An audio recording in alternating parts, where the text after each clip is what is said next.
Hello नमस्ते साथीहरु, स्वागत छ तपाईहरुलाई अनलाइन जब भ्याकेन्सी युट्युब च्यानलको एउटा नयाँ र इन्फर्मेटिभ भिडियोमा। आजको यो भिडियोमा म फेरि तपाईहरु सामु उपस्थित भइसकेको छु एउटा नयाँ डिमान्ड लिएर। र यदि तपाईहरु पनि फ्री भिजा फ्री टिकटमा मलेसिया जान चाहनुहुन्छ भने आजको यो भिडियोलाई अन्तिम समय हेरेर साथ दिनु होला। आजको यो भिडियोमा चाहिँ म तपाईलाई डिटेलमा जानकारी दिन्छु कि कसरी तपाईहरु मलेसिया जान सक्नुहुनेछ, मलेसिया जानको लागि के कुराहरुको रिक्वायरमेन्ट छ, त्यसैगरी यसमा जानको लागि चाहिँ तपाईहरुको एजुकेसन क्वालिफिकेसन चाहिन्छ कि चाहिँदैन, त्यसैगरी यो चाहिँ फ्री भिजा फ्री टिकट हो र साथै यसलाई अनलाइनबाट पनि तपाईहरु एप्लाई गर्न सक्नुहुन्छ। कसरी अनलाइनबाट एप्लाई गर्ने सबै कुराहरु आजको यो भिडियोमा म तपाईलाई डिटेलमा जानकारी दिनेछु। त्यसैले भिडियोलाई अन्तिम समय हेरेर साथ दिनु होला। च्यानलमा नयाँ हुनुहुन्छ भने अवश्य पनि च्यानललाई सब्स्क्राइब गरिदिनु होला। अब सुरु गरौँ आजको यो भिडियोलाई। मलेसियाबाट चाहिँ भर्खरै यो डिमान्ड आएको छ जसको पूर्ण स्वीकृति नै चाहिँ 2082 साल 1 महिना 12 गते यानी कि भर्खरै यसको पूर्ण स्वीकृत भएको छ भने यसको लट नम्बर चाहिँ 322617 रहेको छ। यदि तपाईहरु यसको लट नम्बर चेक गर्न चाहनुहुन्छ भने डिस्क्रिप्सनमा लिंक छ, गएर चेक गर्न सक्नुहुनेछ। त्यसैले यसमा चाहिँ पदको कुरा गर्ने हो भने चाहिँ एउटा पदको लागि डिमान्ड रहेको छ जो कि सेक्युरिटी गार्डको लागि रहेको छ, जसमा 100 जना पुरुषको लागि यो माग रहेको छ, जसमा तपाईहरुको मन्थली स्यालेरी चाहिँ 52921 रुपैयाँ तपाईहरुको बेसिक स्यालेरी रहेको छ भने यसमा तपाईले यानी कि ओभर टाइमको सुविधा पनि पाउनुहुनेछ। त्यसै प्रतिदिन चाहिँ तपाईले 8 घण्टा काम गर्नुपर्ने हुन्छ। हप्तामा चाहिँ 6 दिन, एक दिन चाहिँ तपाईहरुको बिदा हुनेछ भने वार्षिक बिदा चाहिँ कम्पनीले तोकेको छैन। वार्षिक बिदा चाहिँ कम्पनीको रुल एन्ड रेगुलेसन अनुसार नै हुनेछ भने यसमा खाने सुविधा चाहिँ कम्पनीले दिएको छैन भने बस्ने सुविधा चाहिँ कम्पनीबाट नै रहेको छ। त्यसैले यसको अवधि चाहिँ 2 वर्ष रहेको छ। कम्तीमा तपाईले 2 वर्ष त्यसमा काम गर्नुपर्ने हुन्छ अनि मात्र तपाईहरु छुट्टीमा घर आउन सक्नुहुनेछ।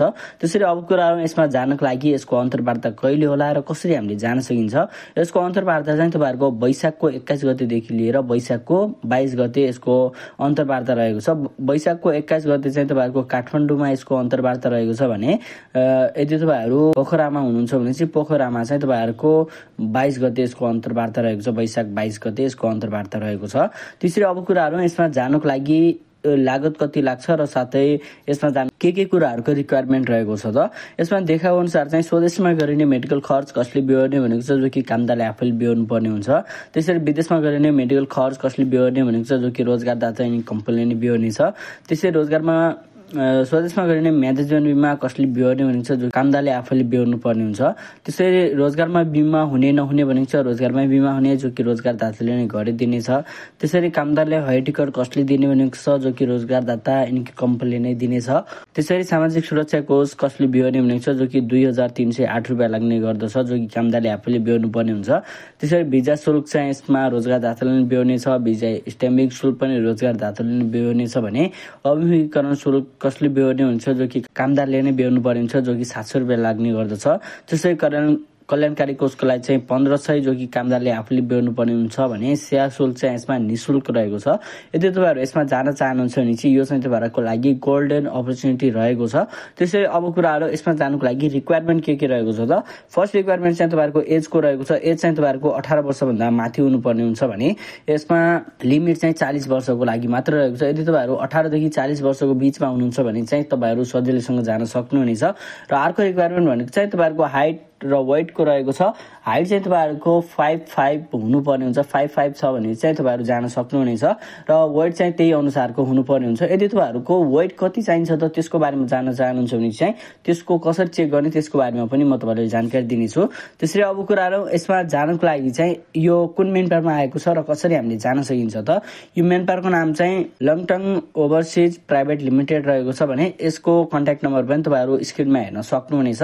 त्यसरी यदि तपाईहरु यसकोलाई अनलाइनबाट नै एप्लाई गर्न चाहनुहुन्छ भने त्यस्तो अवस्थामा चाहिँ यदि तपाईहरु पनि अनलाइनबाट नै एप्लाई गर्न चाहनुहुन्छ यो जबको लागि भने त्यसको अवस्थामा चाहिँ जुन भिडियो हेर्नुहुन्छ फर्स्ट अफ अल त्यसलाई लाइक गरिदिनु होला।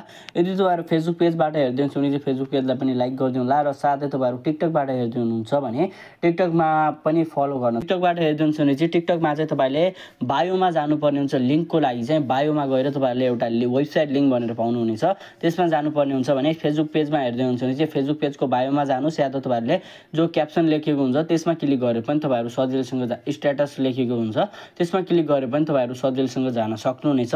यदि तपाईहरु युट्युबबाट हेर्दै हुनुहुन्छ भने चाहिँ युट्युबमा चाहिँ तपाईले जुन भिडियो हेर्दै हुनुहुन्छ त्यसको टाइटलमा क्लिक गर्नुपर्ने हुन्छ। डिस्क्रिप्सन ओपन हुनेछ। डिस्क्रिप्सन ओपन भइसकेपछि सिम्पली मोरमा क्लिक गरेर तपाईहरुले यस्तो अप्सन पाउनुहुनेछ जसमा वेबसाइट लिंक भनेर आउँछ, जसमा तपाईहरुले वेबसाइट लिंकको अप्सन पाउनुहुनेछ। अब सिम्पल तपाईले यो लिंकमा एकचोटी क्लिक गरिदिनु पर्ने हुन्छ। म सिम्पली एकचोटी क्लिक गरिदिन्छु। र यसलाई फुल स्क्रिन गरिदिन्छु। त्यसरी यहाँनिर यस्तो तपाईँहरूले देख्न सक्नुहुनेछ, यस्तो देख्न सक्नुहुनेछ जसमा तपाईँले अनलाइन जब्स भनेर अप्सन पाउनुहुनेछ। अब तपाईँले के गर्नुपर्ने हुन्छ, सिम्पली फर्स्ट जो अनलाइन जब्स लेखेको छ सिम्पल त्यसमा एकचोटि क्लिक गरिदिनु होला। त्यसमा क्लिक गरेपछि यस्तो अप्सनहरू तपाईँले देख्न सक्नुहुनेछ।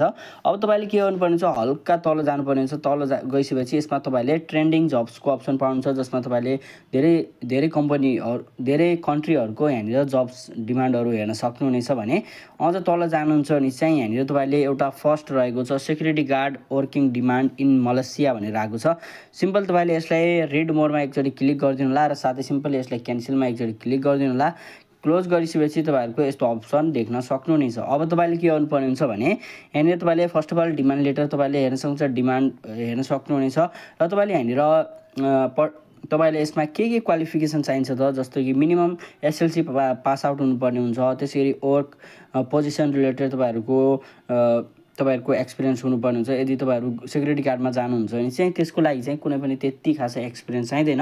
अब तपाईँले के गर्नुपर्ने छ, गेट फर्ममा क्लिक गरिदिनु होला। गेट फर्ममा क्लिक गरेपछि केही सेकेन्ड वेट गर्नुहुन्छ भने चाहिँ यस्तो अप्सन तपाईँले देख्न सक्नुहुनेछ। अब तपाईँले के गर्नुपर्ने हुन्छ भने चाहिँ यसमा तपाईँले आफ्नो सबै डिटेल्सहरू दिनुपर्ने हुन्छ। जस्तै कि यहाँनिर आफ्नो नाम दिनुहोस्, त्यसरी यसमा तपाईँले आफ्नो एज दिनुहोस्। यसमा म इक्जाम्पलको लागि जेन्डर, त्यसरी एउटा इक्जाम्पलको लागि यसमा इमेल आइडी दिन्छु। तपाईँले चाहिँ आफ्नो रियल नम्बर दिनु होला, मोबाइल नम्बर हालिदिनुहोस्। क्वालिफिकेसन तपाईँहरूको एजुकेसन कति छ त्यो राखिदिनु होला।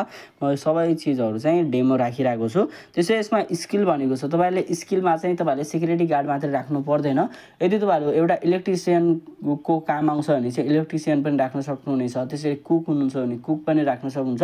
यसमा चाहिँ कुनै पनि फरक पर्दैन। म इक्जाम्पलको लागि कुक राखिदिन्छु। तपाईँले मल्टिपल यसमा एक्सपिरियन्स राख्न सक्नुहुन्छ। जस्तो कि कुक मात्रै नराखेर अरू पनि तपाईँले राख्न सक्नुहुनेछ। जस्तो कि कुक राखेर अझ इलेक्ट्रिसियन पनि राख्न सक्नुहुन्छ। जति पनि एक्सपिरियन्स छ त्यो राख्न सक्नुहुनेछ। यदि तपाईँहरू फ्रेसर हुनुहुन्छ भने चाहिँ यसलाई नन राख्न सक्नुहुन्छ, NON लेखिदिन सक्नुहुनेछ। त्यसै यसमा चाहिँ तपाईँले सिम्पली एक्सपिरियन्स कति वर्षको एक्सपिरियन्स छ त्यो राखिदिनु होला। जस्तै कि इक्जाम्पलको लागि चाहिँ मैले 5 वर्षको राखिदिएँ। त्यसै गरी सबमिटमा एकचोटि क्लिक गरिदिन्छु। त्यसै गरी यसमा तपाईँहरूको एउटा सानो डिस्क्रिप्सन लेखेर दिनेछ, एउटा लेटर जस्तो लेखेर दिनेछ। तपाईँले के गर्नुपर्ने छ, डियर हायरिङदेखि लिएर तपाईँले यहाँनिर आफ्नो नामसम्म यसरी कपीमा क्लिक गरिदिनु होला सिलेक्ट गरेर। अब कपी एप्लिकेसनमा एकचोटि क्लिक गरिदिनु होला। दुईवटा अप्सन फेरि ओपन हुनेछ, जसमा तपाईँले इमेल नाउ र कल नाउको अप्सन आउनेछ।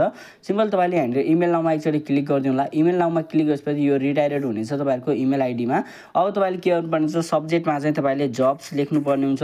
त्यसरी कम्पोज इमेलमा चाहिँ तपाईँले जुन कपी गर्नुभएको थियो त्यो यसरी पेस्ट गरिदिनु। पेस्ट गरेपछि सेन्डमा एकचोटि क्लिक गरिदिनु होला। सेन्डमा क्लिक गरेपछि तपाईँहरू रिडाइरेक्ट हुनुहुनेछ यस्तो अप्सनमा। अब तपाईँले सिम्पली के गर्नुपर्ने हुन्छ भने यसमा सबमिटमा एकचोटि क्लिक गरिदिनु होला। कपी एप्लिकेसनमा फेरि क्लिक गरिदिनु होला र यहाँनिर एउटा कलको बटन पाउनुहुनेछ, कल नाउको बटन। सिम्पल यो बटनमा क्लिक गरेपछि सिधै जानेछ तपाईँहरूको डायलिङ प्याडमा, जसमा अटोमेटिक एउटा नम्बर आउनेछ। सिम्पल त्यसमा कल गर्नु होला र साथै तपाईँले के भन्नुपर्ने हुन्छ भने चाहिँ मैले सबै डिटेल्सहरू जस्तो कि तपाईँको जे क्वालिफिकेसन छ सबै डिटेलहरू चाहिँ मैले मेलमा पठाइदिएको छु। तपाईँले एप्लाई गरिदिनुहोस् भन्नु होला। त्यसले एप्लाई गरिदिन्छ र केही डकुमेन्टहरू माग्नेछ, जस्तो कि पासपोर्टको फोटो माग्नेछ, तपाईँहरूको पासपोर्ट साइज फोटो माग्नेछ। त्यसरी तपाईँहरूको एजुकेसनको क्वालिफिकेसन त्यति चाहिँदैन यसमा, र अरू डिमान्डमा चाहिँ यो क्वालिफिकेसन चाहिने गर्दछ। त्यसै कारणले तपाईँले क्वालिफिकेसन चाहिँ माग्दैन, अरू जे डिटेल माग्छ त्यो दिनु होला। त्यसरी एउटा सानो डिस्क्लेमर के छ भन्दाखेरि यदि तपाईँहरू यसमा जाँदै हुनुहुन्छ भने चाहिँ धेरै मेन पावरहरूले चाहिँ ठगेको र साथै पैसा चाहिँ एकदमै धेरै भनिदिने त्यस्तो गरेका छन्। त्यसै कारणले कुनै पनि मेन पावरमा जाँदाखेरि चाहिँ पैसाको मामलामा चाहिँ अलि सचेत भएर काम गर्नु होला। आई होप तपाईँलाई भिडियो मन परेको होला। भिडियो मन परेको छ भने भिडियोलाई लाइक गरिदिनु होला। च्यानलमा नयाँ हुनुहुन्छ भने च्यानललाई सब्सक्राइब गरिदिनु होला। यदि तपाईँहरू टिकटकमा हेर्दै हुनुहुन्छ भने चाहिँ टिकटकलाई पनि फलो गर्न नबिर्सनु होला। फेसबुक पेजमा हेर्दै हुनुहुन्छ भने फेसबुक पेजलाई पनि फलो गरिदिनु होला। Thanks for watching. जय नेपाल।